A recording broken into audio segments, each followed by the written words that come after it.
네, 여러분 만나게 돼서 반갑습니다. 오늘 잘 주무셨습니까? 시간대가 바뀌었죠. 그런데 해가 1시간 일찍 치게 됩니다. 겨울로 향해서 가게 되는데 또 이때 말씀으로 신앙으로 잘 이겨내시고 극복하시기를 또한 바랍니다. 여러분들 건강해서 늘 새벽마다 기도하고 있습니다. 내가 누구이게? 라는 제목으로 같이 은혜를 나누시겠습니다. 제가 종교개혁가 후스의 유적지에 갔다가요, 근처의 강에서 커다란 백조들을 보았습니다. 미국에서 흔히 보는 기스, 이 북미산 기러기보다 훨씬 덩치도 크고요, 품격도 있어 보였습니다. 아주 가까이서 보다가 큰 무리를 보게 되었는데 새끼들은요, 갈색에다가 별로 예쁘지가 않았습니다. 아마 이런 사실에서 안데스는 미운 오리 새끼의 영감을 얻지 않았나 싶습니다. 어렸을 때는 예쁘지 않다가 오히려 성장해서 우아한 자태를 뽐내는 백조처럼 우리가 과거에는 영적으로 추하고 하나님 보시기에 미운 오리 새끼 같은 존재였어도 이제 성령 세례를 받고 성장해서 하나님 앞에 백조와 같은 존재로 서야 합니다. 놀랍게도 신앙 안에 거듭난 사람은 같은 사람인데도 이제 그 풍기는 영적인 향기와 매력이 전혀 달라집니다. 제가 서울에서 학생부를 이렇게 맡았을 때 어떤 여자 청년 교사가 있었는데 너무 신실하고 너무 신앙적이어서 벌써 풍기는 게 너무 그래갖고 누구라도 사목감이라 생각했고 또 실제로 그렇게 됐습니다. 그런데 제가 이 청년을 만나기 불과 2년 전만 하더라도 뭐 술도 좋아하고 성격 되게 난폭했다는 것입니다. 그런데 그 사이에 신앙이 자라게 되면서 과거와는 평이 전혀 다른 사람이 되어버렸던 것이죠. 이렇게 성령님의 도우심으로 변하게 되는 사람은 말로 표현하기 어려운 매력이 있습니다. 이 사람은 하나님이 주시는 손길 아래에서 누구보다도 사랑스러운 존재로 서 있게 되는 것입니다. 우리는 이런 영적인 매력 있는 존재가 되기를 사모해야 됩니다. 그렇다면 하나님께서는 사람을 어떻게 변화시키십니까? 여러 가지 다른 양상이 있겠지만 오늘 본문에 나오는 모세를 통해서 우리 안에 담긴 중요한 신앙적인 질문들에 대해서 다루고자 합니다. 모세의 아버지는 레위 족속 여자에게 장가들어서 아들을 낳았습니다. 그런데 당시 애굽에서는 이스라엘이 커가는 것을 막고자 아들을 낳으면 나일강에 던져버렸습니다. 남자들의 숫자가 늘어나면 반란의 위협이 있다고 생각했던 것이죠. 전에 필리핀에 갔는데 여자들은 되게 빠릿빠릿하게 일을 하는데 남자들이 빈둥거리는 모습이 많이 보여서 왜 그러냐고 물었더니 전에 스페인이 필리핀을 지배했을 때 남자들은 교육시키면 반란을 일으킬 수 있기 때문에 남자들은 무식하게 놔두고 여자들만을 교육을 시켰다는 것입니다. 그러니 지배자 입장에서는 무력으로 대항할 수 있는 남자들의 숫자가 늘어나는 것이 영 불편한 것이었습니다. 그런데 아다시피 모세에게는 형이 있었습니다. 아마도 형은 처대니까 잘 숨겼는데 남자아이가 하나 더 늘어난 것을 감당하기 어려웠던지 아니면 정책적으로 강도가 다른 시기였을 수도 있겠죠. 아무튼 모세를 숨길 수가 없었던 어머니 요게벳은 우리가 잘 아는 이야기처럼 아이를 갈대로 만든 상자에 넣어서 강에 띄웁니다. 이 상자와 방주가 같은 단어입니다. 그리고 그것을 바로의 공주인 하셉투스가 보았는데 이 하셉투스는 그냥 치장만 하는 공주가 아니라 나중에 정권의 실세를 가진 그런 사람입니다. 모세는 바로의 공주 밑에서 컸고 영감의 누나 미리암의 계획으로 어머니의 젖을 먹고 크게 됩니다. 히브리서 11장 24에서 25절을 보면 성경의 기자는 이렇게 모세의 성장기를 표현합니다. 믿음으로 모세는 장성하여 바로의 공주의 아들이라 칭함받기를 거절하고 도리어 하나님의 백성과 함께 고난받기를 잠시 죄악의 낙을 누리는 것보다 더 좋아하고 모세는 어렸을 때부터 자신이 히브리인임을 알고 있었고 한편으로는 궁정에서 자라나는 애굽의 왕자로서의 스스로를 보면서 정체성이 있어서 나름대로의 갈등을 가졌을 것입니다. 우리가 이민사회에서 보면은 아이들이 정체성 때문에 얼마나 고민하고 어려움을 겪습니까? 애굽은 유목민족들이 침입을 받아서 어려움을 겪거나 왕조를 빼앗긴 적도 있었기 때문에 유목을 하던 히브리인들을 가까이 하지 않았습니다. 그러나 모세는 나름대로 민족에게 끌리는 바가 있어서 이들을 위해서 무언가를 하고 싶은 마음이 있었던 것 같습니다. 그럼에도 당시 히브리 사람들이 보기에 모세는 꼴보기 싫은 사람이었습니다. 혈통으로는 히브리인이면서도 애굽의 왕궁에 살고 있는 가짜 왕자라고 생각하니 마음이 편했겠습니까? 애굽의 역사를 보니까요. 왕의 후사가 없어서 치열한 왕위 다툼이 있는 그런 시기에 모세는 밖에 나가서 히브리 사람들이 고되게 노동하는 것을 보았습니다. 몇 톤짜리 무거운 돌을 올려서 쌓는 이집트의 많은 건축물들이 있는데 그것을 인력으로 하였으니 얼마나 고되고 위험했겠습니까?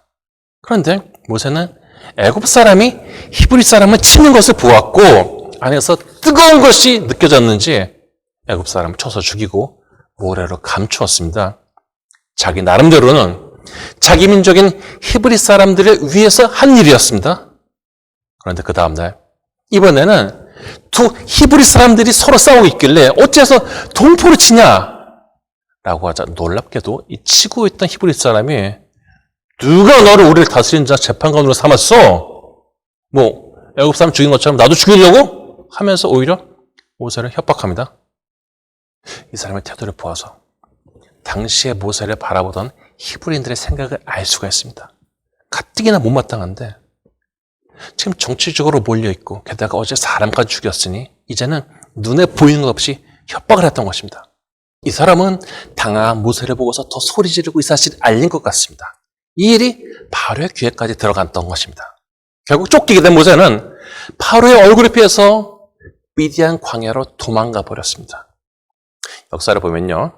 정권이 빼앗긴 다음에 처참하게 인생을 마감하는 왕들의 이야기나 또 왕위 계승 다툼이 밀려서 비참하게 살해당하는 왕자들의 이야기를 볼 수가 있는데 모세는 겨우 목숨만 건지고 도망을 갔던 것입니다. 그런데 이렇게 급하게 도망가게 된 원인은 바로 자신이 도우려고 했던 히브리 사람들 때문이었습니다. 그 안에 원망과 분노와 갑갑함이 얼마나 모세를 어렵게 했겠습니까? 자기는 민족 위해서 한다고 한 일이었는데 이제 그 민족 때문에 모든 것을 잃어버리고 광야에서 비천한 신세로 전락해버렸던 것입니다. 모세는 광야로 가서 우연히 만난 여자와 결혼했고 장인 어른 밑에서 양을 치는 일을 했습니다. 그런데 모세의 심정은 그의 아들의 이름에서 알 수가 있는데 그 이름은 게르솜으로 내가 타국에서 stranger, 타인이 되었다, 나그네가 되었다 라고 그렇게 이름을 지었던 것입니다.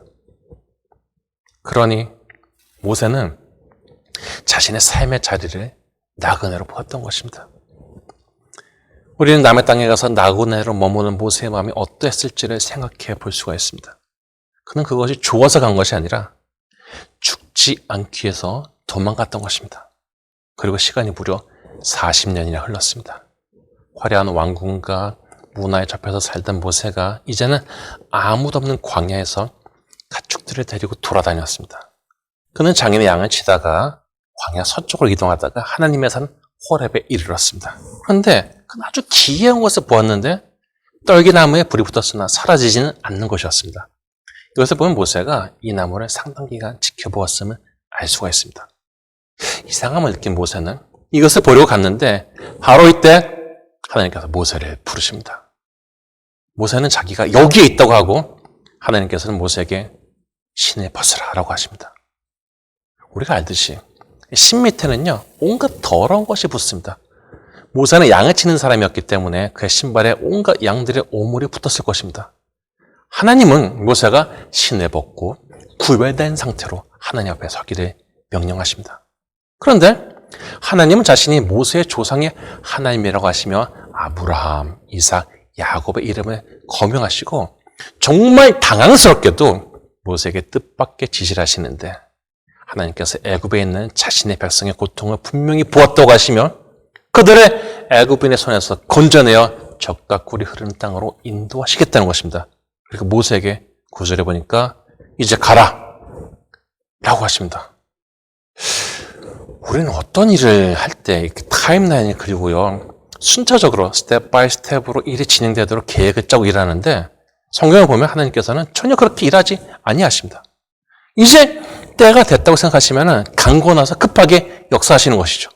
즉 하나님이 하신 일의 주권은 하나님께 있는 것이지 우리의 예상이나 계획 속에 있는 것이 아님을 확실하게 하시는 것입니다. 12절에 보면 하나님 모세에게 내가 반드시 너와 함께 있으리라.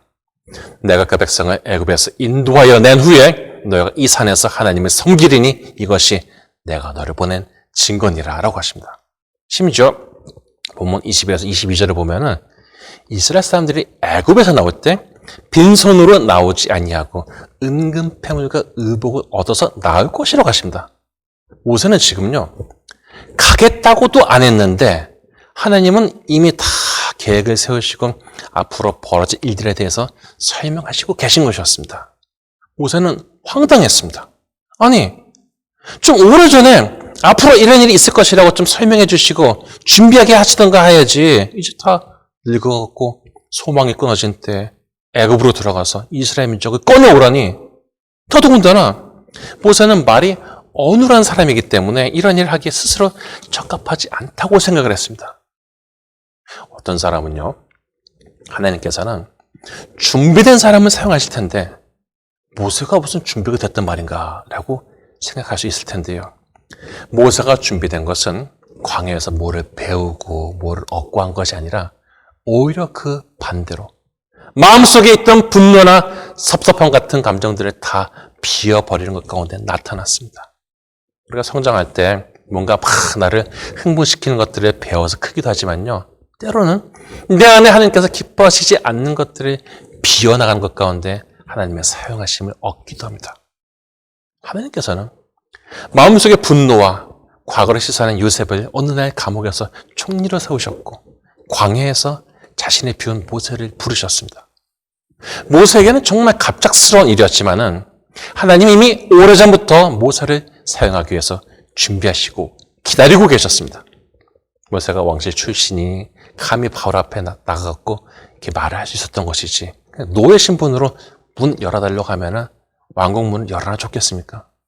모세는 갑작스러운 하나님의 지시에 당황하게 되고 4장에 보면은 가지 않겠다고 항변합니다. 그런데 본장을 보면은 자신에게 대단한 사명을 맡긴 하나님에게 모세가 던지는 이 질문에 아주 중요한 신앙적인 내용이 담겨져 있는데 첫 번째는 내가 누구냐는 것입니다. Who am I? 내가 누구길래 바로에게 가며 이스라엘 자손을 애굽에서 인도하여 내겠냐는 것이죠. 즉 하나님이 모세에게 지시하신 일을 자신은 감당할 자격이나 능력이 없다는 것입니다. 우리는 통상적으로 어린아이들에게 꿈이 뭐냐라고 물어보면은 자신의 그 미래의 직업에 대해서 하는 이야기를 듣게 되죠. 불과 200년 전만 해도 유럽인들에게는 패밀리 네임이 없었어요. 신분이 높고 내력 있는 집안 사람들만 성을 가지고 있었고, 이 사회가 근대화가 되면서 사람들 관리하기 위해서 레스트 네임, 성이 필요해졌기 때문에 많은 경우에 자신의 직업이 자기의 성이 되었습니다. 즉 자기가 하는 일이 이름이 된 것입니다. 모세는 히브리 엄마의 젖을 먹고 컸고 교육은 애굽인 엄마 밑에서 받았습니다. 자신의 정체성 때문에 고민하던 이 모세는 갑자기 나타난 하나님에게 내가 누구이기에? 라는 질문을 합니다. 애굽인도 아니고 이스라엘 사람도 아닌 나를 애굽에 가서 이스라엘 구하라는 일을 감당하러 가신다니. 모세는 혼란 가운데서 자신의 상태를 보면서 하나님께 질문했던 것입니다. 그리고 사실 애굽에 모세는 하나님의 이름으로 가게 되는데 그들이 하나님에 대해서 묻는다면 어떻게 대답할지도 몰랐습니다. 그래서 그들이 네가 섬기는 신 하나님의 이름이 무엇이냐고 한다면 나는 뭐라고 하겠냐는 것이죠. 여기에 대한 하나님의 대답은 나는 스스로 있는 자니라. 영어로 I am who I am 이라고 하십니다. 모세가 내가 누구냐고 했을 때 하나님은 모세와 반드시 함께 하시겠다고 하셨고 자신에 대해서는 스스로 있는 자라고 하셨는데요. 우리가 알아야 할 것은 믿는 사람이 정체성을 가지고 단단하게 서는 것은 하나님께서 함께 하시는 것 가운데 분명해지는 것이고 하나님은 이러한 세상에 수많은 사람들이 서게 하는 능력을 흘려보내는 원천이 되신다는 것입니다.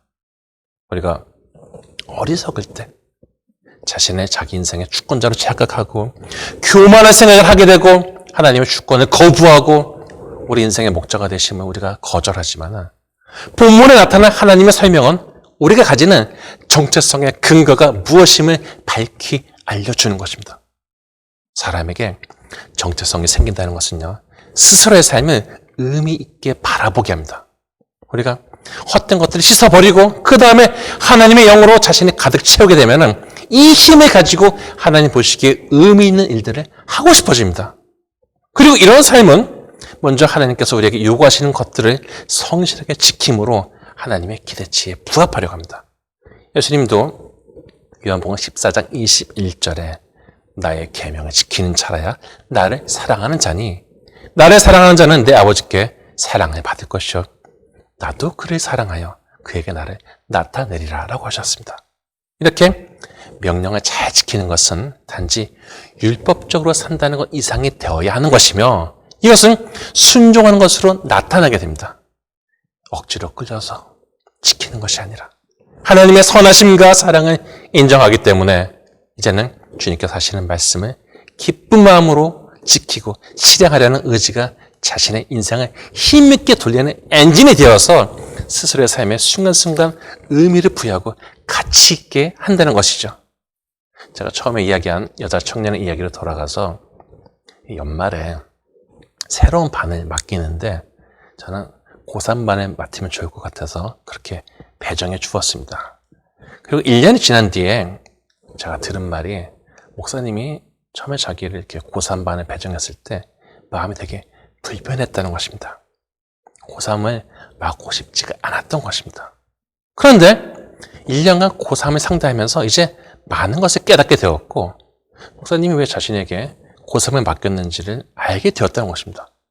어쩌면요, 우리가 하나님과 동역하면서 얻게 되는 최고의 업적이나 성과는 다른 것이 아니라 순종하는 그 자체입니다.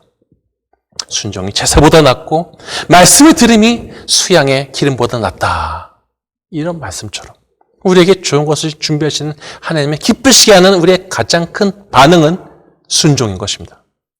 오히려 우리가 하나님께 반응하고 불순종할 때 우리는 우리의 근원인 하나님과 멀어지면서 허탄한 곳에서 삶의 의미를 찾으려고 방황하게 되고 반대로 우리가 순종할 때 우리는 하나님으로부터 흘러나오는 선한 힘을 얻어서 담대해지고 확신에 찬 스스로를 보게 되는 것입니다. 최근에 어느 가게에 갔다가 이런 글귀가 써진 간판을 보았습니다.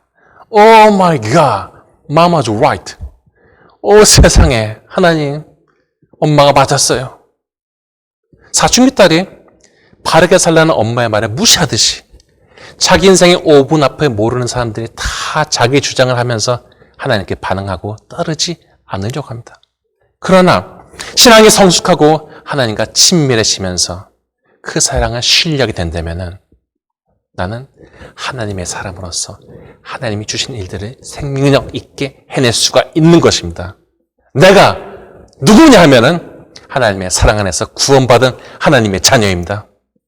바라옵기는 마음속에 혼란한 소리를 씻어내고 하나님의 것으로 채운 확실한 하나님의 사람이 되어서 내가 여기 있으니 나를 사용해달라는 순종의 동역자가 되시기를 주님의 이름으로 축원합니다.